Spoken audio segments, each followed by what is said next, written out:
Nawasak ng malakas na ragasan ng tubig ang isang improvised na tulay sa South Cotabato, bunsod ng naranasang ulan. Damay rin ang palayan at taniman ng gulay sa ilang panglalawigan. Nakatutok si Jonathan Andal.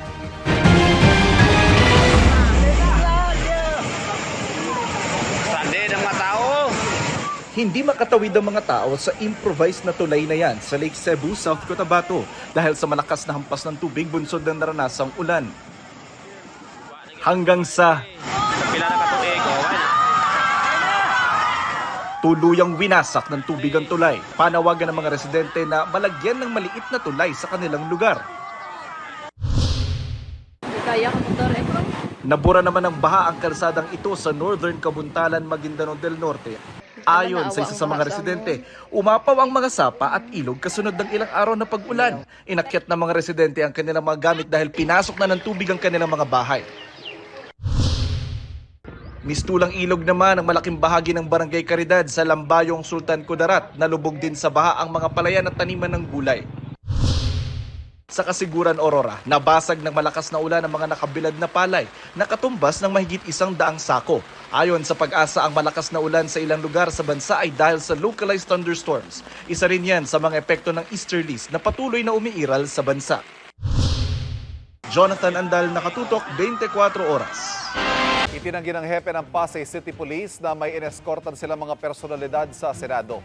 Base sa nakuhang video ng GMA News, isang police mobile ang lumabas sa Senate basement parking noong Huwebes sa madaling araw kung kailan sinasabing umalis ng Senado si Senador Bato de la Rosa. Ang minorya naman sa Senado nais paimbestigahan ang nangyaring gulo. Nakatutok si JP Soriano.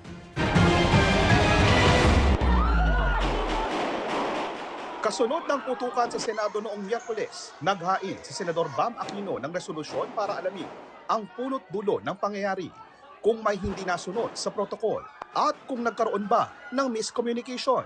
Merong nangyaring pagputok, maraming empleyado ang inakalang mamamatay sila. Kami mga senador, hindi rin malinaw hanggang ngayon, hindi rin malinaw kung ano ba talaga yung nangyari at mahalaga sa taong bayan na malaman natin, let's get to the bottom of this, what really happened that night. Panawagan ni Senador Raffy Tulfo, transparent investigation at mapanatili ang integridad at kredibilidad ng Senado at hindi ang anyay pansariling interes ng ilan. Si Senador Panfilo Lacson naman tinawag na hindi patas at malisyoso ang mga hinalang may alam daw silang mga minority senators sa nangyaring pamamarin, lalo't nakauwi na sila noong mga oras na iyon. Malayo daw ito sa katotohanan at walang basihan para paghinalaan sila na may alam sila sa mangyayari. Sabi naman ni Senador Risa Ontiveros, kung sino man daw ang mga nagbibintang, sila ang mas may dapat na ipaliwanag. Gaslighting sila sa ganyang pangingintriga, which is beneath the dignity of senators. Matapos mangyari ang putukan sa Senado, umalis sa Senado si Senador Bato de la Rosa. Batay sa official report na nakuha ng GMA News mula sa isang mapagkakatiwalaang source, bandang 2:30 ng madaling araw noong Huwebes, umalis sa Senado si de la Rosa, sakay ng SUV na minamaneho raw ni Senador Robin Padilla. Kasama nila ang isang hindi kilalang babae. Sa mga videong kuha ng GMA News sa pagitan ng 2:00 at 3:00 ng madaling araw noong Huwebes, may mga sasakyang nakunang lumabas sa Senate basement parking. 2:32 a.m. batay sa timestamp ng video, lumabas ang isang puting SUV.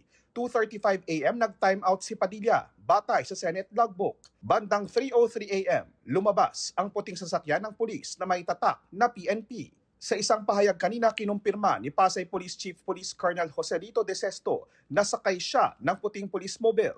Pero mariin niyang itinanggi ang mga aligasyon sa social media na may ineskortan silang personalidad. Sabi ni Colonel De Sesto, ang paglabas nila sa gusali ng Senado ay bahagi ng kanilang police operations at dumiretso na raw sila pabalik sa Pasay City Police Station. Hindi anya bahagi ng anumang convoy ang police mobile. Hindi po namin nakita kung sino yung sumakay doon sa van. Gusto ko lang pong linawin na hindi po ako kasama sa convoy doon sa sinasabi po na paglabas po ni Senator De La Rosa. So wala pong katotohanan yun, yung nababalita na ako po yung naging escort. Okay. Nagkataon lang po na lumabas po kami kasunod po nung itim na van. Hanggang ngayon ay wala pang impormasyon kung nasaan si De La Rosa.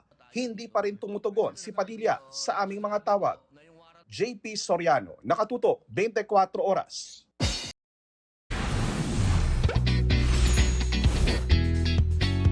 Pagdating po sa mga dream destination, angat sa ganda ang ating mga beach. At katunayan na isang beach sa El Nido na sinasabi raw na overlooked.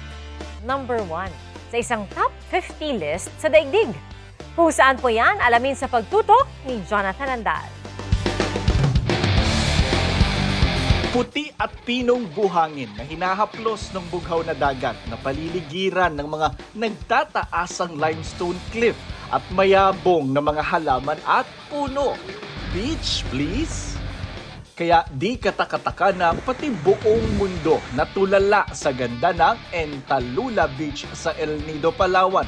Number 1 ito ngayon sa World's 50 Best Beaches ng isang travel website. Tinawag pa itong Palawan's Overlooked Slice of Heaven. Di biro ang pagpili sa pinakamagandang beach around the globe. Pasok dapat sa standard ang tanging ganda nito. Hitik sa wildlife at may banayad na tubig. At pagdating sa mga turista, dapat malakas ang hatak nito. Hindi lang ang Entalula Beach ng El Nido ang pasok sa listahan. Guys, we're finally here! Ang pagkahaba-habang sandbar na ito ng Kalangaman Island sa Palompon, Leyte, nasa rank 25.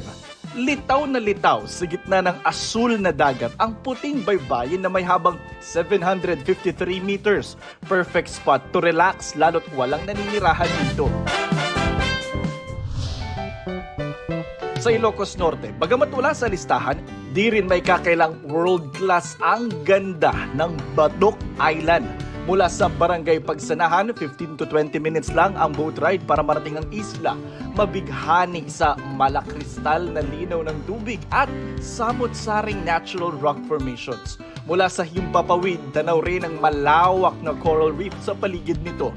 All-in-one trip rin kung mabisita ang isla dahil pwede ring mag-trekking. O, saan tayo? Sa susunod na pasyal o food trip? I-share nyo sa 24 Oras Weekend page ang inyong travel at food adventures. Jonathan Andal, nakatutok 24 Oras. Looking forward si Kapuso Primetime Princess Barbie Fortesa dahil makakatrabaho niya sa isang upcoming collaboration ang nag-iisang megastar na si Sharon Cuneta. Yan ang aking chika. Hindi pa rin makapaniwala si Kapuso Primetime Princess Barbie Fortesa na makakatrabaho niya si megastar Sharon Cuneta. Matapos ang ilang beses nilang pagkikita para sa kanilang upcoming GMA, DreamWorks, and ABS-CBN collaboration na Honor Thy Mother, mas hinangaan daw niya ang idolo. Hindi pa kami nakakapagsimula ng taping. Sobrang generous niya as to sharing a lot of stories. Ang dami niyang sinishare sa akin, ang dami kong natututunan sa kanya. So, sobrang gaan na ng loob ko kay Miss Sharon Cuneta, and I'm really, really excited and I'm looking forward to work with her very soon. Masaya naman si Barbie na matapos ang ilang taon, nagkaroon ng bagong buhay ang seryeng Maria Clara at Ibarra, kung saan kasama niya sina Dennis Trillo, Julian San Jose at David Licauco. Muli kasing mapapanood ang kabuuan ng historical drama series sa YouTube.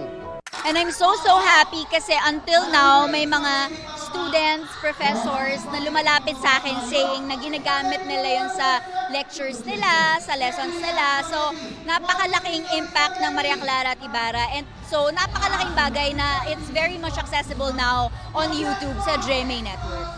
With each other as well? Yeah.